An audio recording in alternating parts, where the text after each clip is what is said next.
G'day, here's a Nobby from Australia's famous Lightning Ridge.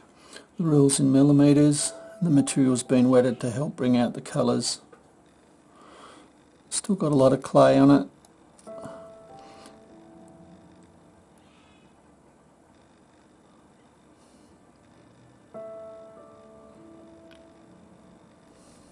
Might have a bit of clay in it, this one, which is most Nobbies quite often do.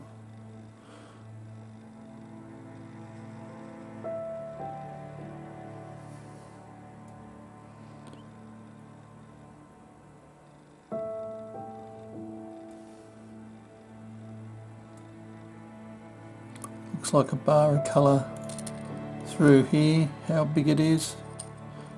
Looks like it comes back in underneath there.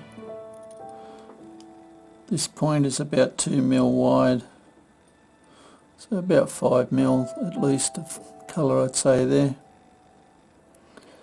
Anyway, hope you've enjoyed. Cheers.